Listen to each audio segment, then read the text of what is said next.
지금 그 주말 광주 집회를 보고 뭐 이제 그 열광하고 광주의 경찰 추산 3만 5천 주최 측 추산 6만 이것은 대구 집회로 환산을 하면은 30만 50만이다 이렇게 말하는 분도 있고 또 조선일보는 6명 사회부 기자를 투입을 해가지고 인터뷰를 수십 건을 하고 그중에 15건을 추려서 실었는데 내용을 보니까 전국에서 정말로 인천에서 서울에서 부산에서 대전에서 대구에서 그리고 전라남도 전 지역에서 이렇게 모인 인터뷰들을 본 적이 있습니다. 그런데 지금 이제 이런 목소리도 있습니다. 뭐냐면 결국은 민심의 클라이맥스는 투표 당일날 나타나야 되는데 미리 김칫국을 마시고 있다 보면 마지막 국민의 낭패가 될 수도 있다라는 말씀을 이제 김 의원님께서 지난번 지지난번 두 번 다 그런 취지의 강조 말씀을 주셨는데 그런데 이번 지난 2월 15일 토요일 집회는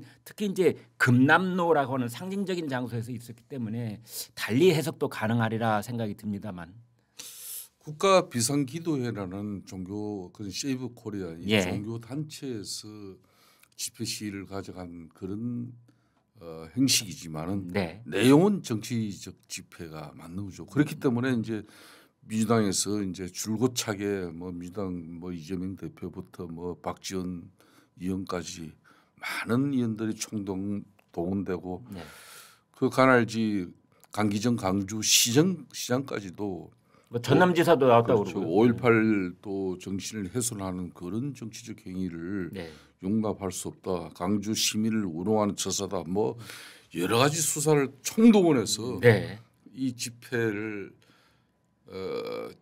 폐마하고 또 집회 자체가 좀 강주 호남 뭐 이런 정치적 정세에 맞지 않는 그런 부분을 부각시켰지만은 되려 이 집회는 그러니까 이 강주 금남로에 이렇게 실질적으로는 한 5만 명 정도 그러니까 경찰 추산만 하더라도 3만 5천 그러니까 이 집회 주최측은 6만 명이 넘는다 이런 건데 실제로 한 5만 명은 좋기가 한 거죠. 이 금남로 길이가 한 2.6km가 돼요. 거기를 거기다 치웠으니까 사진으로 봐도 금남로 대부분을 채우고 있더라고요.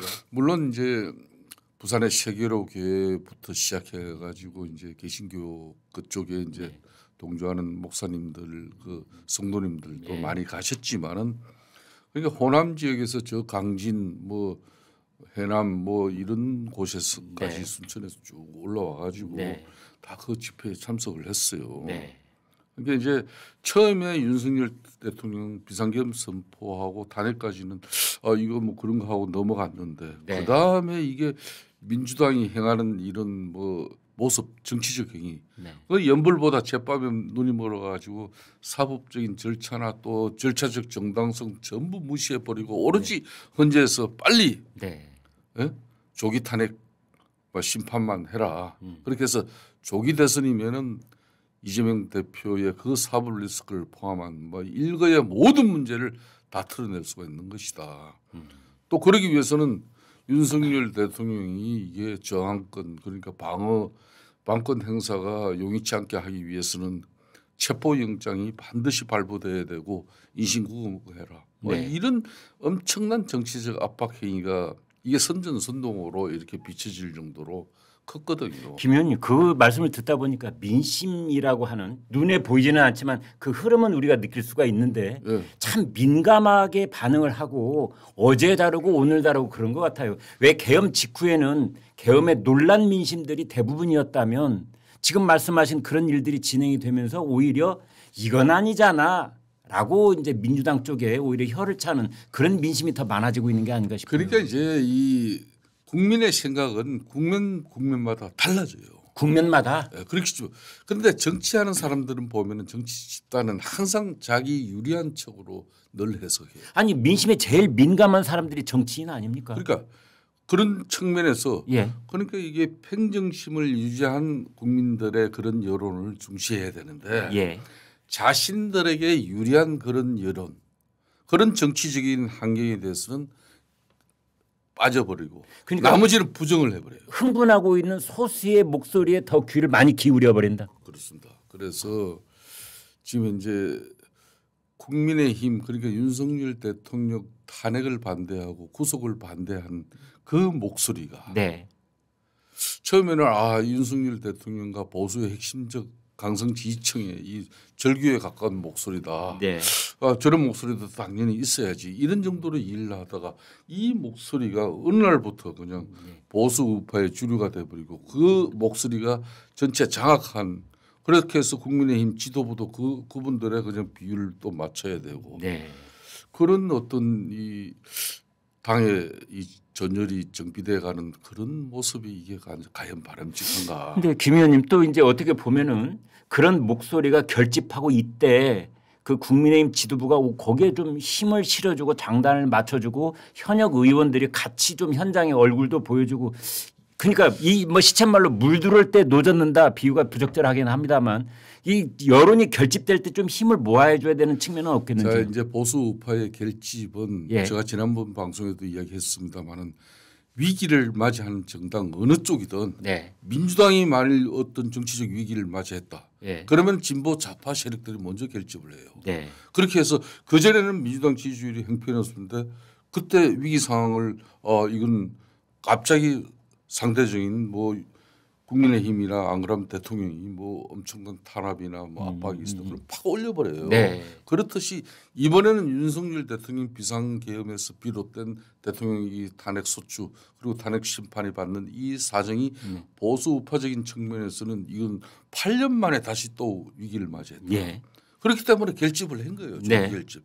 문제는 이 조기 결집된 보수 우파의 어떤 지지층뿐만 아니라 이재명 대표, 이재명만은 조금 어떤 경우는 안 된다는 그런 그 반감도 여기에 이제 같이 합류하고 있어요. 예. 가령 여론조사 그 기관에서 여론조사를 하는데 민주당 지지하냐 그러면 사실상 이재명 대표 때문에 민주당 지지한다 소리를 안 하고 국민의힘을 지지한다. 이런 것도 여론조사에 지금 잡혀 있어요. 그렇군요.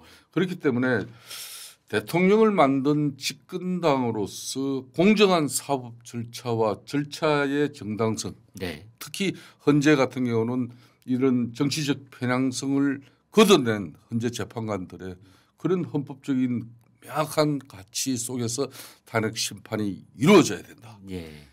이건 지극히 상식적인 집권당의 도리고 정치 행위예요. 네. 문제는 지극히 이제 절제된 이 국민적 인계점이 있어요. 네. 이 국민들 흔히 말하는 중도 무당층 예.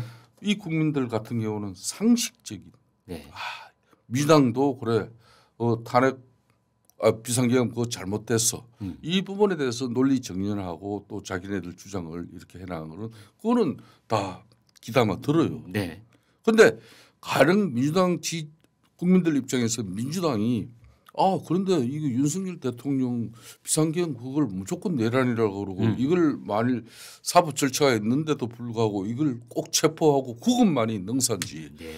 그렇게 해서 기소가 이루어지고 또 재판에 넘어가야 맞는 건지 네. 이거는 그러면 불구속해서 재판을 받고 무죄 추정의 원칙도 이거는 이런 경우에는 무시되고 진행돼도 되는 건지 네. 그리고 헌재 입장에서도 이 국가적 불확실성을 제거하고 불안을 해소하기 위해서는 조기 다른 헌재 심판 뭐 청구 사건 모든 거 다 덮어두고 이거부터 하겠다. 네. 그것까지는 동의를 하는데 그렇다고 절차적 정당성을 다 이배하면서까지 민주당 특히 중심이 된 국회 탄핵 소추 팀들과 뭐 변론 길 이전에 준비기를 하면서 뭐 여러 가지 악우를 맞춰버리는 이 모양새 여기에 대해서 국민들 고개를 가왔당거렸단 말이에요. 예. 그러면서 이제 우리 당의 지지율이 좀 높아지고 이런 건 사실이에요. 네.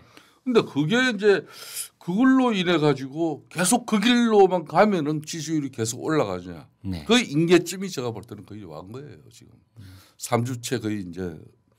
그래서 아까 지금 김 의원님 그 이제 지난번 이번 계속해서 이제 여러 가지 정말 그 지금 우리 유권자들 특히 이제 보수 뭐 중도 할 것 없이 지금 어떤 간곡한 뜻을 계속 전달하고 싶어 하시는 것 같은데 그래서 조기 결집이라는 말을 쓰는데 그러면 적기 결집이라는 것이 있는 것인가? 사실상 정치 공학적으로는요. 네. 이게 이제 큰 선거를 앞두고는 네. 국회의원 총선도 마찬가지고 광역단체장 선거도 마찬가지고 네. 대통령 대선도 마찬가지입니다. 네. 추세라는 게 제일 그러니까 상승 추세라는 것은 쉽게 말하면 선거가 임박해서 네. 지지 세력뿐만 아니라 흔히 말하는 추세로 이렇게 보더라도 중도 무당층이 그게 자 이게 예. 예? 지지가 붙어가지고 예. 판세가 딱 이만큼 이게 틀이 갖춰지면 그게 참 좋은 추세가 되는 네. 건데 네. 지금은 아직까지 헌재가 탄핵 심판 여부도 결정도 되지도 않았어. 네. 말 탄핵 심판이 만에 하나 뭐 인용이 되어진다 하더라도 그로부터 60일 대선이 기간이 남아 있는 건데 지금 이 쉽게 말하면 지청 결집이 이루어졌기 때문에 네. 지금 국힘 지도부라든지 국힘의 대다수 의원들은 네. 이 지청 결집을 이걸 또 한편으로는 지켜내려고 해요. 네. 이 지켜내려고 한 힘이 예. 너무 그러니까 상식적으로 국민적 그런 뭐 상식선이나 인계점을 갖다가 그러니까 지나쳐 버리면은 이 지금의 그 결집세를 유지하려다 보면 무리수를 둘 가능성이 있다. 그렇게 되는 거죠. 그게 바로 이제 대표적으로 네. 윤상현 지금 의원 같은 그 목소리들이 왜요? 윤상현 의원은 지금 그쪽에서는 지금 큰 박수를 받고 있는 그렇죠. 사람인데요. 본인의 정치적 어떤 뭐 관리, 네. 자기 이미지 메이킹하고 자신의 정치적 지위를 만들어가는 이 국면에서 그거는 본인 입장은 성공했다 생각할지 모르지만은 국힘은 이렇든 저렇든 그러면은 헌재 심판 때까지는 이게 대통령을 만든 집권당으로서 공정한 사법 절차와 그리고 정치성 편향성을 걷어댄 헌재 재판관들의 어떤 그런 편향성도 배제된 가운데 헌재가 윤석열 대통령에 대한 공정한 이 헌법을 위반한 상황에 대해서 심판이 이루어져야 되는데 여기까지는 상당히 집권당의 도리를 괜찮아요. 그런데 여기에 만일 권정시의 비대위원장이나 권성동 원내대표 이런 사람들이 13 비상계엄 자체가 그거는 아무 문제 없는 거다. 잘못된 게 아니다. 그렇지 않아도 오늘 아침에 이제 여기 바로 프레스센터 관훈클럽에서 권영세 비대위원장이 이제 토론회 주인공으로 참석을 했는데 비상계엄이 옳지 못한 태도다. 잘못됐다. 과도한 조치였다. 이런 발언을 했더라고요. 그럼 그나마 저는 좀 놀랐습니다. 사실은. 그래 제가 그랬잖아요. 지난 중가 방송에서도 권영세 권성동 이런 원내대표 이 투톱 체제 이 윤석열 포켓 정치인이 아니다. 그러니까 마음대로 주물 수 있는 그런 선수는 아니다.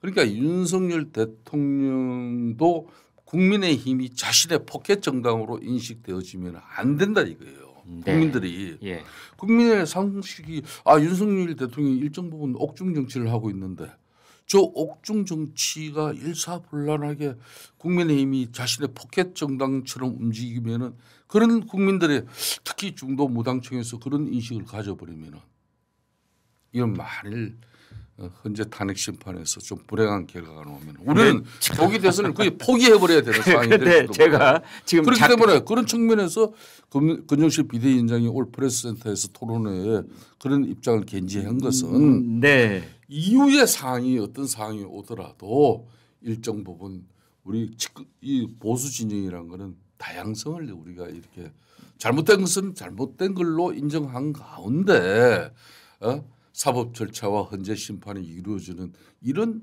절차적 정당성을 우리가 이야기한 것이 마치 비상계엄 자체를 갖다 부정하고 그걸 갖다 우리가 옹호하기 위한 세력은 아니었다. 그때 이야기할 수 있어야죠. 제가 방금 무슨 이유는 따로 있습니다만은 아무튼 이제 권영세 비대위원장은 아까 지금 드린 말씀에다가 그러나 비상계엄이 헌법에 어긋난지 여부는 헌법재판소에서 따지고 있으니 단정적으로는 말할 수 없다라는 말을 붙이시긴 했는데 제가 웃었던 이유는 우리 김성태 의원께서는 젊었을 때는 가장 강한 투쟁력을 보였고 지금 윤상현 의원 못지않게 앞장서서 그 로텐 뭐라고 합니까 그 국회 계단 밑에 노숙단식 그 한 마리 말을 타고 끝까지 싸우는 걸 뭐라고 하죠? 아무튼 그런데 지금 이제 와서는 그런 후배들한테 윤상현 의원 제가 왜 이런 말씀드리냐면 윤상현 의원이 지금의 어떤 결집세를 모으기까지 한 역할이 있거든요. 그런데 그 역할을 지금 와서는 지금 이제 선배 되시는 김 의원님이 좀 나무라듯 얘기를 하시니 제가 좀 이렇게 좀 갑자기 좀 어이가 없다고 할까요? 이런 예. 거죠. 예. 그러니까 이제 쉽게 말하면 강성지청을 네. 결속시키면서 또 그 결속을 흐트러지지 않는 그런 일관성을 유지하는 부분은 또 중요해요. 네. 그 역할이 가는 윤상현 의원의 역할이고 그걸 또 자임했다 하면은 그거는 그들로 존중하고 인정해 주자 이거예요. 네. 그렇지만은 저기는 자 그런 목소리들로 인해서 그러면 윤석열 대통령이 살면 우리도 살고 윤석열 대통령이 만일 헌재 탄핵 심판에서 만일 불행한 결과가 나온다. 네. 그럼 우리도 다 죽어야 되냐. 그렇게 해서 그냥 만일 조기 대선에 헌법에서 또 그 절차상 조기 대선이 오면은 그러면 이재명 대표 같은 사람에게 이 대한민국 모든 걸 그냥 송두리째 그냥 털도 안 뽑고 상납하는 게 그게 맞는 거잖아. 그런 측면에서는 우리가 지금 현재 그 국민적 임계점이라는 걸 넘지 않게 그렇게 지금 현재 상황 관리하고 또 당의 지도부의 또 역할 그런 게 이제 중요하다. 그런 이제 전략과 관리를 하려면 매우 그 경험도 많고 슬기롭고 이제 그런 분들이 사실은 국민의힘 지도부에서 목소리를 낼 수 있어야 될 텐데 김 의원님 그런데 이제 조기 결집 뭐 또 제가 적기라는 말로 또 말씀을 다시 한번 여쭤봤고 그러는데 아무튼 그 이 국민적 여론이 보수 진영 측에 있는 국민적 여론이 정권 재창출에 그 이르기까지 그 결집세가 유지되기 위해서는 아무튼 뭐 이러니 저러니 해도 투표 당일날 그때 가장 최대로 결집된 상태가 되어야 될 텐데 그러나 지금 김 의원님 말씀하신 대로 하다 보면 조기 적기도 있지만 실기도 있거든요. 때를 놓쳐버리는 거. 네. 그런 걱정은 안 해보셨습니까? 그걸 걱정하는 겁니다. 지금 현재 네. 윤석열 대통령이 서울구치소에서 참 이 엄동선한에 고생하고 있잖아요. 네.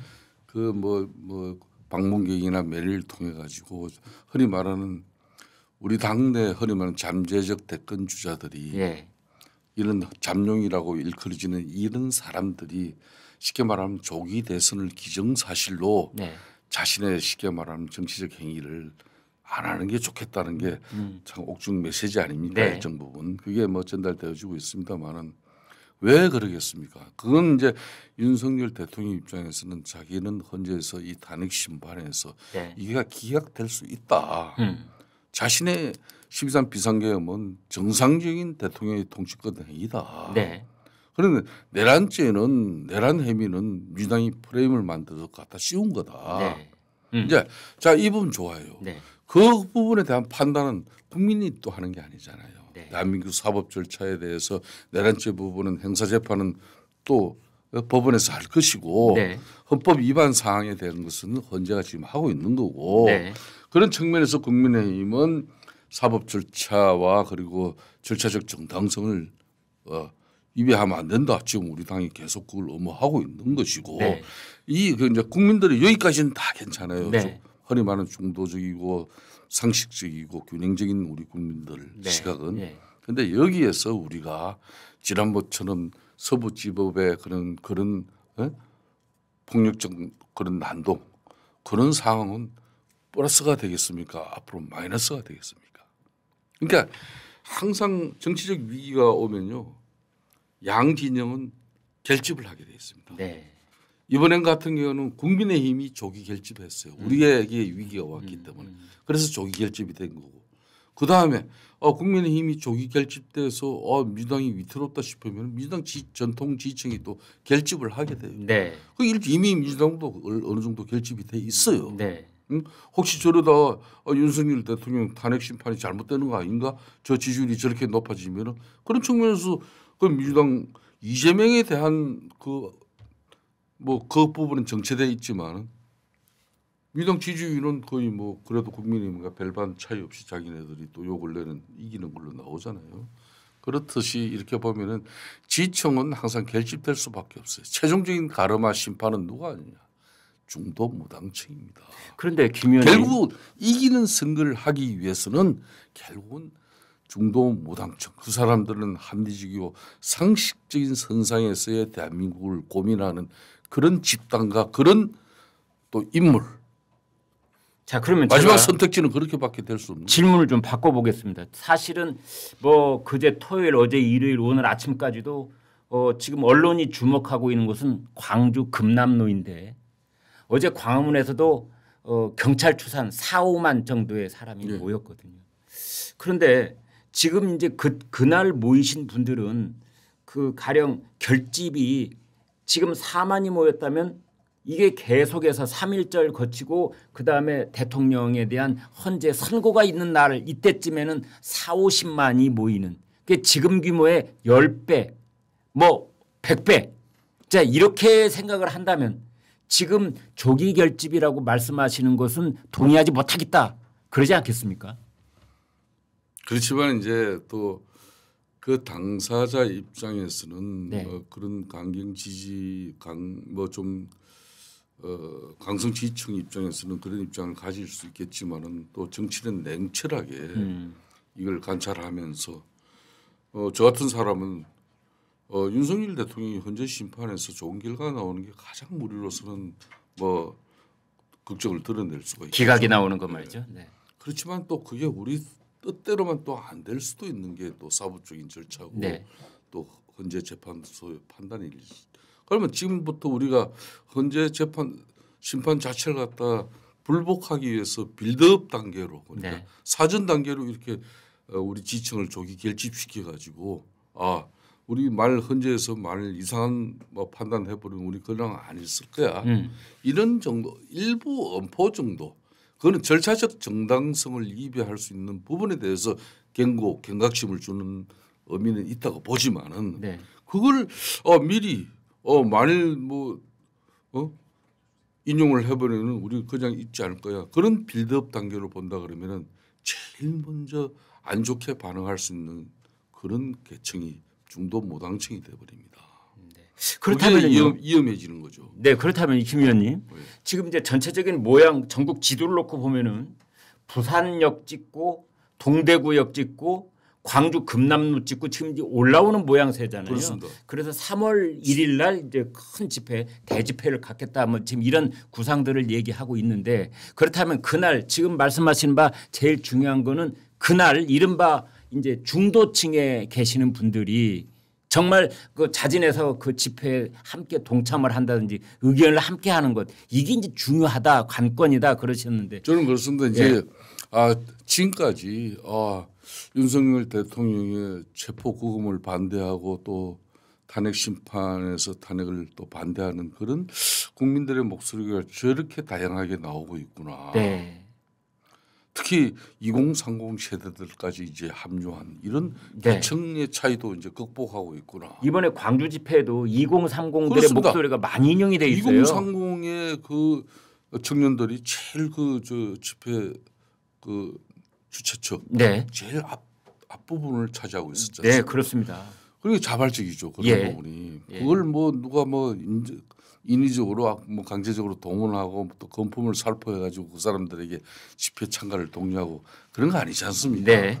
이건 자발적인 거거든. 그만큼 대한민국의 민주주의가 소중하고 자신들의 미래가 또 불안하기 때문에 나오는 정서 아니겠습니까? 이런 걸 우리가 존중하고 자 이런 존중을 넘어가지고 최종적인 심판은 그러니까 중도 무당층이 될 것이다. 그러니까 우리가 그분들이 상식적으로 우리들의 이런 노력과 또 진정성에 대해서 인정할 수 있는 그런 좀 이 집회 시위에서의 절제된 모습 또 상당히 그 열기는 뜨겁지만은 질서정연한 모습 이런 거 평화적이고 안정된 그런 모습 이런 거면은 헌재도 함부로 판단을 하지. 그런데 헌재 저 사람들은 무조건 지금까지 봐요. 헌재가 제가 볼 때는 8자까지 변론을 마치고 이제 내일 하고 이제 내일 9차 이제 목요일 날 20차. 목요일 날 20차 하면은 거의 아마 이 변론을 종결할 거예요. 네. 그럼 그 다음 주에 이제 최후 이제 변론 진술만 이제 하고 나면은 3월로 넘어가죠. 이제. 3월 이제 헌재에서 이제 심판의 날만 나오는 거 아닙니까? 네. 그러면 이제 과거에 이제 노무현 대통령이나 박근혜 대통령 같은 경우는 한 3주에서 그때 뭐 열흘. 예예 한 14일. 예. 예. 그 14일 이내에 다 있었습니다. 14일 다 예. 있었죠. 그게 이제 헌재의 시간이 가버립니다. 그렇기 때문에 이 팔자까지 마치면서 이 헌재 재판관들이 집요하게 보는 게 제가 볼 때는 세 가지가 있었어요. 네. 절차는 계엄 절차의 정당성. 계엄 이 절차가 적법적인 절차를 거치고 대통령이 통치권 행위로 인정이 되시려면은 네. 이 비상계엄 절차의 정당성이 있어야 된다. 그러니까 12월 저녁 때 상황을 말하는 그런 거죠. 네. 그 계엄 절차의 정당성을 보는 거고 네. 두 번째는 이제 과연 그러면은 이 비상계엄을 통해서 국회나 선관위를 장악하려고 하는 그런 시도가 있었느냐. 네. 이건 왜 그러겠습니까? 상권 분립을 보는 네. 거예요. 네. 이런 헌법기관들인데 네. 마지막으로 이제 그럼 진짜 정치인들 체포 지시가 있었냐. 네. 군을 투입시켰거든. 네. 군을 국회에 투입시켜서 투입시킨 결과가 국회뿐만 아니라 정치인들을 체포 구금하기 위한 그런 시도였는가. 네. 이걸 보는 거예요. 요 세 가지 사항을 집요하게 헌재 재판관들은 그걸 물고 떨어지더라고요. 지금 재판관들이 증인들한테 던진 질문을 보니 그렇다는 거죠. 그러니까 이제 예. 이분들이 그렇게 보는 거는 그러니까 민주당이 자꾸 뭐 내란죄 얘기 이분들은 한 번도 내란죄에 관해서는 헌재 재판 그 정인신문 과정이나 이 절차에서 진술해서 한 번도 그걸 가지고 질문하는 사람은 없잖아요. 예. 이 부분은 이제 행법으로 행사소송법에서 행사재판으로 법원에서 이거는 판단할 일이다. 네.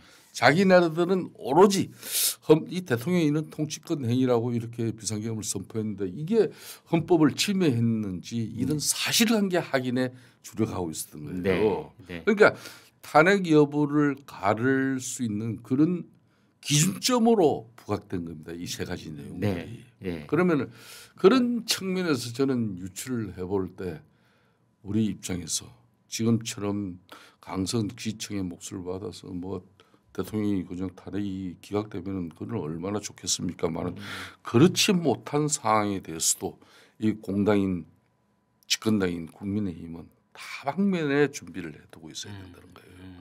그러니까 제가 말하는 임계점이라는 것은 네. 우리 지청 지금 지지 세력이 결집된 이 부분만 가지고 조기 대선에서 이길 수 없는 거예요. 네. 이것은 우리들만의 잔치로 끝나버립니다.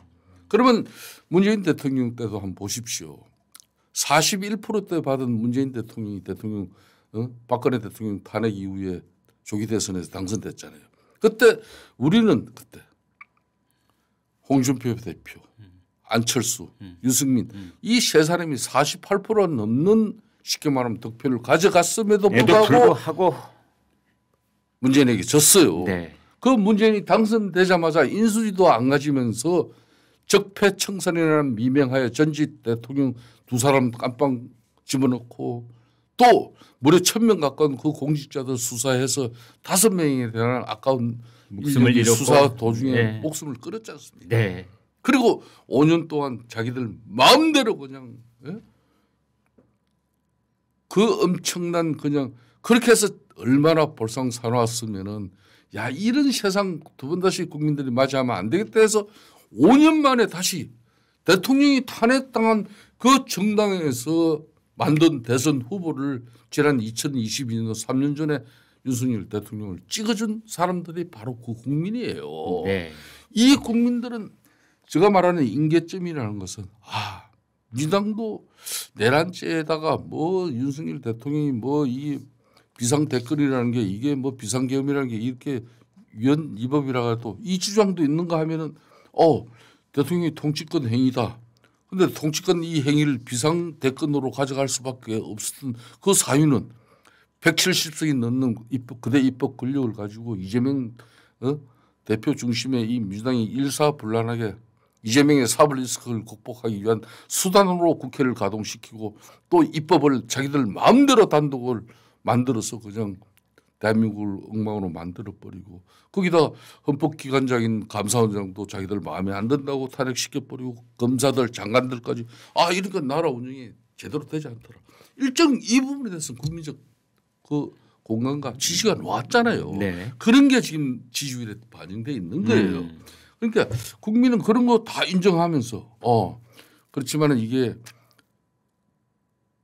각 정치 세력이 그 임계점을 벗어나 가지고 이 사람들은 이재명은 오로지 연불보다 제밥에 눈이 멀어서 조기 대선만 생각하는 사람들이구나. 국민의힘은 오로지 윤석열만 쳐다보고 지난 2년 8개월 동안에 집권당의 면모 다 상실하고 그냥 당대표 뭐 수시로 발리면서 그냥 윤석열 대통령만 있었지 언제 뭐 집권당 국민의힘이 있었냐. 그런 측면에서 니네들 일 다 보고 있었는데 그러니까 지금 그런 모든 게 다 작동이 되고 있는 거예요. 그런데 김 의원님 말씀은 내 머리로는 충분히 납득이 되는 측면이 있으면서 동시에 실천하기는 매우 어렵겠다라는 생각이 드는 이유가 바로 이런 겁니다. 뭐냐면 지금 이제 만에 하나 대통령의 탄핵소추안이 인용이 되는 지금 이제 국민의힘과 보수 진영에서 원하지 않는 그런 결과가 나올 때를 그래도 누군가는 대비는 하고 있어야 된다는 말씀인데 그거 잘못 대비하면 조기 대선을 지금 기정하는 거냐 이런 비난에 직면을 하거든요. 제가 이런 거죠. 그래서 우리의 결집은 일정 부분 중요한 것은 헌법과 법률을 위반했는가 기본적 요건으로 지금 헌재가 보고 있는 거거든요. 네. 그러면은 가령 헌법과 법률을 위반했더라도 얼마나 중대한가를 또 봐야 되는 거예요. 헌재가. 지난번에 말씀하셨어요. 지난번에 했잖아요. 네. 노무현 대통령이 지금 세 단계에 있는 거다 지금. 노무현 대통령이 선거 중립 의무를 갖다 위반해가지고 헌법과 법률을 위반했다고 판단을 했어요. 네. 그때 헌재도. 네. 그렇지만은 대통령직에서 파면할 정도로 중한 헌법과 법률을 위반했는데 이걸 판단한 거예요. 예. 헌법과 법률은 선거 중립 의무로서 대통령에서 이건 잘못된 건데 네. 그렇지만 대통령직을 날릴 정도로 이것까지는 아니야. 네. 헌재가 기각 판단한 것은 바로 그 대목이었거든요. 그렇듯이 네. 우리 지지층이 이렇게 결집해서 윤석열 대통령의 13 비상계엄 선포 자체는 쉽게 말하면은 입법 권력의 그런 과도한 입법 권력 행위로서 대한민국 국가 운영이 제대로 되지 않았고 대한민국은 민주주의와 법치가 훼손되고 있었고 위기다. 그렇기 때문에 윤석열 대통령이 12.3 비상계엄을 통해서 경각심을 주고자 했다. 그렇기 때문에 저거는 심각한 쉽게 말하면 군을 동원한 쿠데타 내란죄까지는 아니다. 대통령직에서 파면할 정도까지는 아니다. 이렇게 판단해달라고 우리는 절규하는 거예요. 그게 지금의 결집입니다. 그런데 제가 하는 이야기는 그 결집을 국민 상식선을 넘어서 하면은 다음에 우리가 어떤 위기가 왔을 때 그 국민들에게 우리 후보를 통해서 두 번 다시 이재명 저런 사람 안 됩니다. 이런 이야기에 우리 당위성이 좀 떨어질 수 있다는 거죠. 그래서 우리 지도부나 국민의힘 의원들 물론 아스팔트 위에 이 엄동선에서 고생하시는 저분들 사기 꺾을 일은 아닙니다. 절대 아닙니다. 네. 그분들의 그분은 아까 저희 충분히 설명했잖아요. 네. 그래서 이제 그래도 보수의 본산인 국민의힘은 그런 다각적인 고민을 해요. 그런 측면에서 이제 당내 다양성도 존중해줘야 되고 가령 울산 뭐 시당의 뭐 위원장을 한 김수환 의원이 자기 뭐 헌법기관에서 자기 정치 소신이 있었지만 저 사람을 이제 쉽게 말하면 울산 시당 위원장을 뭐 끌어내리는 모습이라든지 이런 거는 어찌 보면 우리는 윤석열 대통령이 옥중에서 내세우는 그런 후보를 당연히 국민의힘 후보가 될 것이고 그 사람을 우리는 대통령 당선만 시키면 돼. 이거는 우리들 내에서는 그게 통용될지 모르지만은 아까 말한 대한민국 국민 유권자의 분포상 중도 결국 무당층 이분들이 가름을 타기 때문에 우리는 그런 걸 늘 고려하면서 지금의 정치적 행위를 우리는 고민해야 된다 이런 이야기입니다.